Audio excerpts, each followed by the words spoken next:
Assalam masu kallo. A yau dai mun kawo muku wata sabuwar fassara jami'i wanda kamfanin Sultan sun kai mana fassara ita. Amma dai kafin mu fara ina so in ɗan gwada muku wani abu. Wannan app ne wanda kamfanin Hausa Global da Arewa Flake sun ka haɗa kai wajen kawo muku ita. A nan za ku iya kallon fina-finan Hausa ba tare da kun fita daga cikin app ba. Nan take cikin app za ku iya kallo fim ɗin kamar yadda kun ga wanga. Na yanke shawarar cewa fim zan fara ɗauka. Sunan fim ɗin da zan yi kuma Mashaki Fande. Kin san wane ne shi kuwa? Ubangijin mashaka ne to. Shi daga mashada ne yake. Idan ya rike makami yana jujjuyawa. Aljani ma tsoron sa yake. Bana afuwa, bana jin. A cikin app ɗin ma mutum zai iya kallon duk bidiyo da a cikin YouTube. Mun sa YouTube cikin app ɗin, kuma akwai rediyo, gidan rediyo. Ɗalibai nawa kuka tallafawa? Gaskiya suna da yawa. Dai sauransu.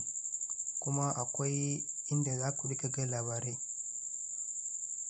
Kuma ga chatting inda za ku iya chat ko tura hotuna da bidiyoyi haka. Kuma dai akwai su da dama. Akwai tashar Islamic channel da dai sauransu. Bari mu ci gaba da ɓata lokaci ba, wanda ba tare da ɓata lokaci ba, yadda kun ka saba ku ɗan yi muna like, sai kuma wanda ba su yi subscribe ba su ɗan yi muna subscribe, sai ku manta ku kunna ƙararrawa saboda sanar da ku yadda muka uploading sabbin bidiyoyi. Yawa, in kuna son ku kalli bidiyo ɗin ga ko kuma ku sauke zuwa cikin wayar ɗinku, sai ku danna nan sama haka. Ga wata link ƙasa, sai ku danna link.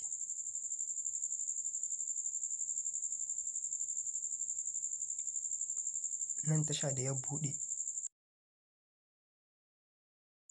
In kuna son ku yi kallo sai ku danna nan.